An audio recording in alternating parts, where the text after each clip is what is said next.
Olá pessoal, sejam todos bem-vindos a esse vídeo. Convido, caso ainda não sejam inscritos, a se inscrever nesse canal, deixar o like e compartilhar com outras pessoas, amigos e conhecidos. Nesse vídeo abordaremos a questão concernente à impossibilidade de neutralidade ética. O Dr. Van Til ensinou que não existe alternativa, exceto aquela da teonomia ou autonomia, página 134 da obra Ética Teísta Cristã. Toda decisão ética assume alguma autoridade ou padrão final. Será a lei própria, autonomia, ou a lei de Deus, teonomia. Embora os incrédulos considerem a si mesmos a autoridade última em determinar o que é certo e errado moralmente, os crentes reconhecem que somente Deus tem essa posição e prerrogativa. A posição que veio a ser rotulada de teonomia hoje sustenta que a palavra do Senhor é o único, supremo e imutável padrão para todas as ações e atitudes de todos os homens em todas as áreas da vida. Nossa obrigação de guardar os mandamentos de Deus não pode ser julgada por nenhum padrão extra-bíblico, tais como se as exigências específicas, quando propriamente interpretadas, são adequadas somente às tradições passadas ou aos sentimentos e práticas modernos também. Então, vamos ao nosso primeiro tópico, que é Jesus como o Salvador.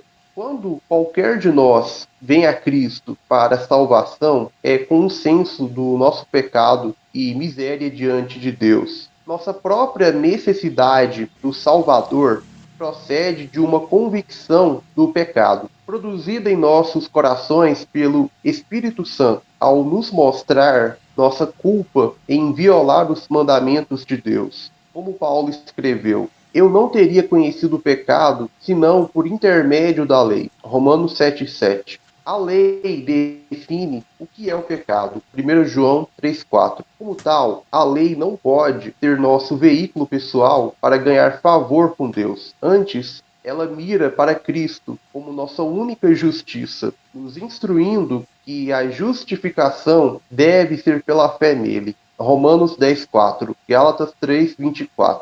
Assim, a teonomia ensina que, desde a queda, tem sido sempre ilegítimo usar a lei de Deus na esperança de estabelecer o mérito pessoal e a justificação de alguém. Em contraste, ou complemento à salvação por meio da promessa e fé. Como Paulo disse, foi por intermédio da lei que ele aprendeu a morrer para a lei, como um caminho de autossalvação. Gálatas 2,9.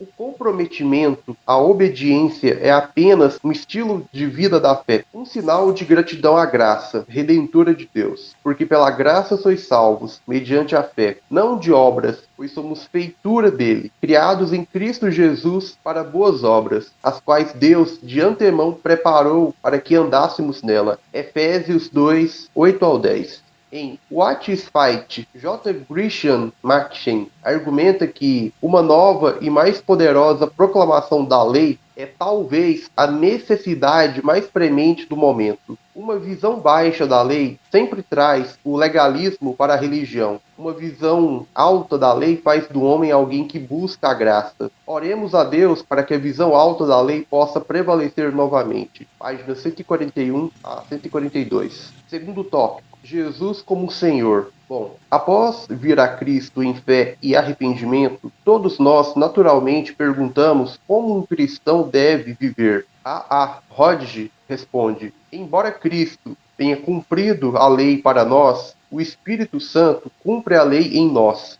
ao nos santificar em completa conformidade a ela. A Confissão da Fé, página 251.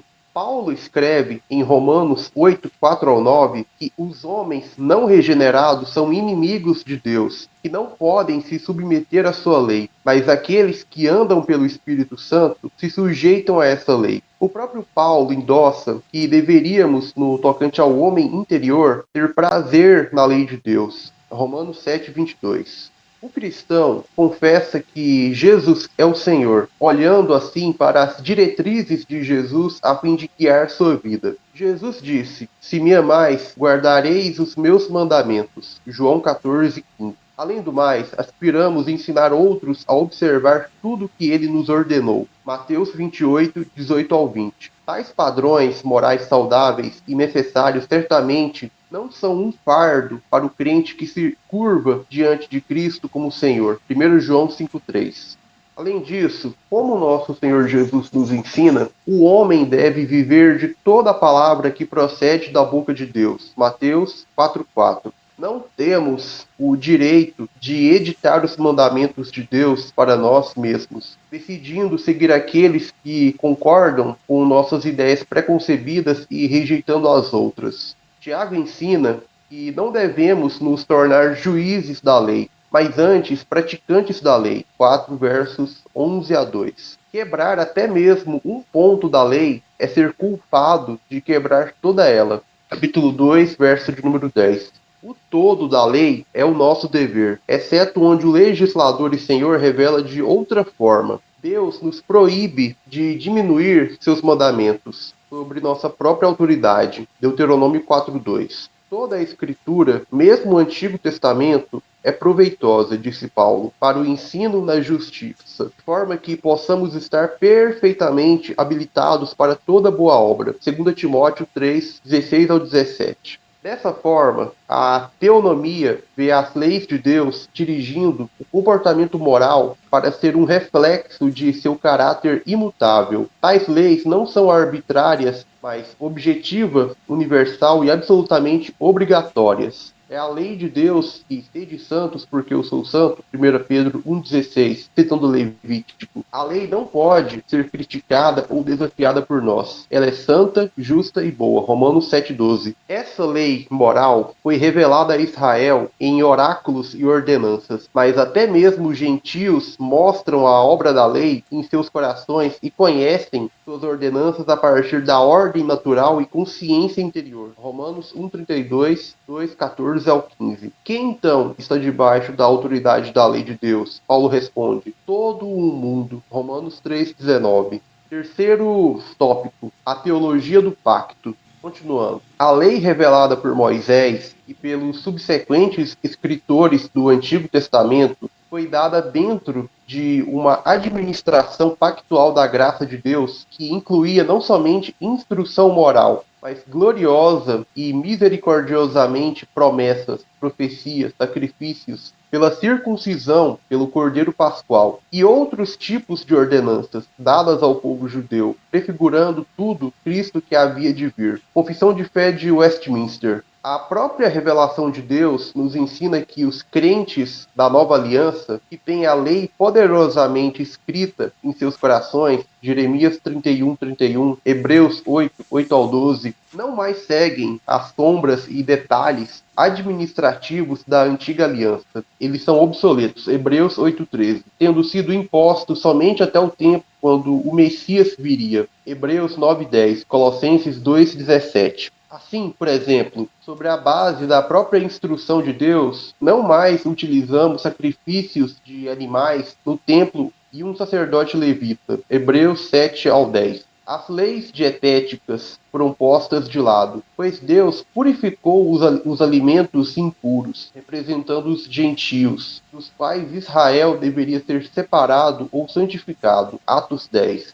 Então, a teonomia ensina que, com respeito à lei do Antigo Testamento, a nova aliança sobrepuja a antiga aliança em glória, poder e finalidade. A nova aliança também substitui as sombras da antiga, mudando assim a aplicação dos princípios de sacrifício, pureza e separação, redefinindo o povo de Deus. Mateus 21:43. E também alterando a importância da terra prometida. Romanos 4:13, 1 Pedro 1:4.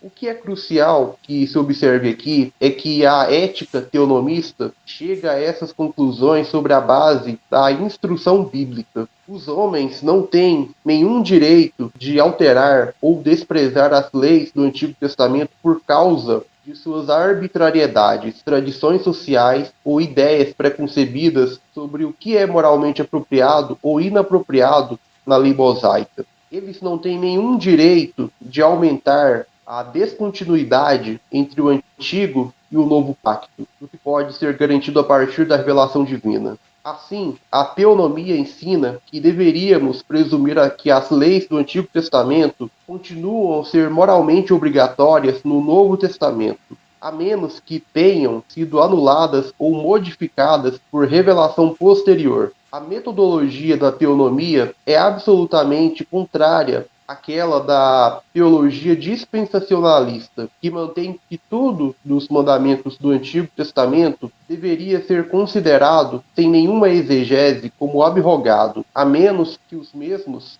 sejam repetidos no Novo Testamento. Sobre essa questão, as palavras do nosso Salvador são definitivas e claras em Mateus 5:17 ao 19. Jesus declarou que ele não veio abrogar a lei do Antigo Testamento e os profetas, mas dar-lhes sua medida completa. John Murray escreveu que o cumprimento de Jesus da lei refere-se à função da validação e confirmação da lei e os profetas. Página 150 da obra A Conduta dos Príncipes. Com respeito aos padrões morais do Antigo Testamento, Jesus continuou para insistir que até o final do cosmos físico, nenhuma vírgula da lei passaria. Qualquer, pois, que violar um destes menores mandamentos e assim ensinar aos homens será chamado menor no reino dos céus. Mateus 5:19. Jesus confirmou a validade da lei, mesmo dos seus menores mandamentos, e censurou qualquer um que ousar ensinar de outra forma, sem a autorização do próprio legislador.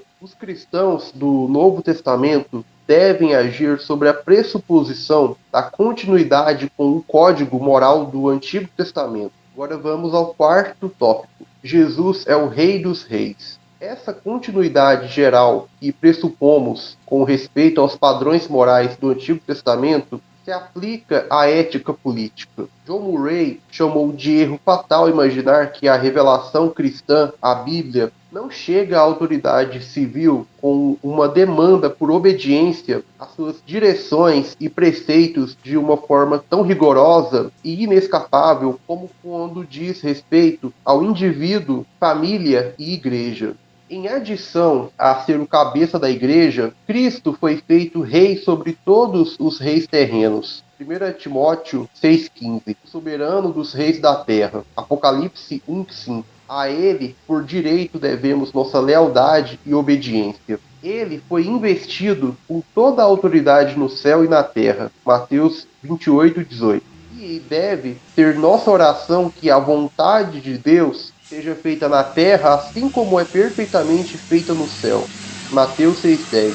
Jeová estabeleceu seu filho como rei sobre seu santo monte, e assim os reis e juízes da terra devem se submeter reverentemente a ele e servir ao Senhor. Salmos 2:6 ao 12. Assim, a teonomia ensina que os governadores civis são moralmente obrigados a reforçar aquelas leis de Cristo encontradas por toda a Escritura que estão dirigidas aos magistrados, bem como refrear-se de coerção nas áreas onde Deus não prescreveu a intervenção dele, como Paulo escreveu em Romanos 13, 1 ao 7. Os magistrados, mesmo os governadores seculares de Roma, são obrigados a conduzir seus ofícios como ministros de Deus, vingando ou trazendo a ira de Deus. Compare 13:4 com 12:19. Contra os criminosos. Eles prestarão conta no último dia do seu serviço diante do Rei dos Reis, o Criador e juiz deles. O envolvimento cristão na política requer o reconhecimento da lei transcendente, absoluta e revelada de Deus como um padrão pelo qual julgar todos os códigos sociais e posições políticas. O teólogo escocês William Symington disse muito bem: é o dever das nações, como subordinadas de Cristo, tomar sua lei como regra delas. Elas são propensas a pensar que tomam como seu padrão de legislação e administração a razão humana, a consciência natural, a opinião pública ou a conveniência política. Nenhuma dessas, contudo, e de fato nem todas elas juntas, podem fornecer um guia suficiente às questões do Estado. Messias T. Priest, página 234. O apóstolo Paulo afirmou que um dos usos da lei do Antigo Testamento que conhecemos ser bom é a restrição do comportamento criminoso. 1 Timóteo 1, 8 ao 10. Jesus endossou as sanções penais da lei do Antigo Testamento, condenando aqueles que invalidavam a mesma com suas tradições humanas. Mateus 15, 3 ao 4. Paulo, da mesma forma, confirmou os padrões penais da lei judicial mosaica. Atos 25, 11. O autor de Hebreus nos deixa sem dúvida quanto à perspectiva inspirada do Novo Testamento sobre as penalidades mosaicas, dizendo: toda transgressão ou desobediência recebeu justo castigo. 2:2. Deus exige que os juízes não punam duro demais, nem lenientemente demais, mas que designem uma penalidade proporcional ao crime, olho por olho. Para que exerçam uma justiça genuína em suas punições, os magistrados precisam da direção da lei de Deus. Ao observar a lei que Deus revelou a Israel, todas as nações deveriam responder: que grande nação há que tenha estatutos e juízos tão justos como toda esta lei que eu hoje vos proponho. Deuteronômio 4:8. Embora Israel, como um corpo político, tenha expirado e, juntamente com ele, sua lei judicial como uma constituição, a equidade geral daquelas leis judiciais ainda é requerida. E essas são palavras da Confissão de Fé de Westminster, capítulo 19, se não me engano, o parágrafo 4. Bom, prosseguindo. Similarmente, quando uma biblioteca pública fecha e seu cartão da biblioteca expira, a verdade do que estava escrito em seus livros não é abolida ou mudada. Os códigos políticos hoje deveriam incorporar as exigências morais que estavam culturalmente ilustradas nas leis judiciais do Antigo Testamento dadas por Deus a Israel. George Gislep, amplamente reconhecido como a maior autoridade em teologia na Assembleia de Westminster, escreveu: a vontade de Deus concernente à justiça e punições civis não é em nenhum lugar tão plena e claramente revelada como na lei judicial de Moisés. Aquele que merecia a morte sob a lei judicial ainda merece hoje. Severidade saudável reconciliada, de 1645. Aqueles que não favorecem tomar a lei de Deus como o padrão último para a moralidade civil e justiça pública serão forçados a substituí-la por algum outro critério. O magistrado civil não pode funcionar sem algum padrão de bem e mal. Se esse padrão não é a lei revelada de Deus, então de alguma forma ou expressão terá que ser uma lei de homens, o padrão da lei própria ou autonomia.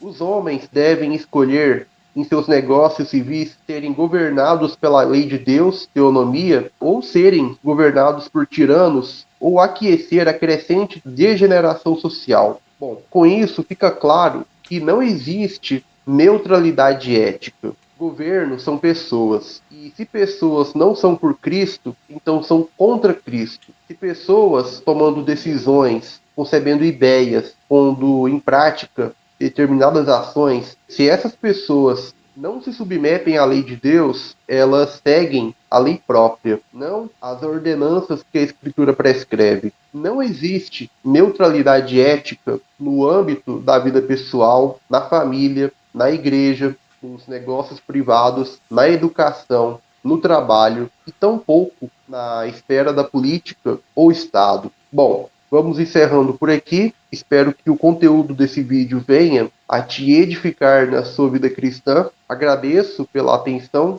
e até o próximo encontro.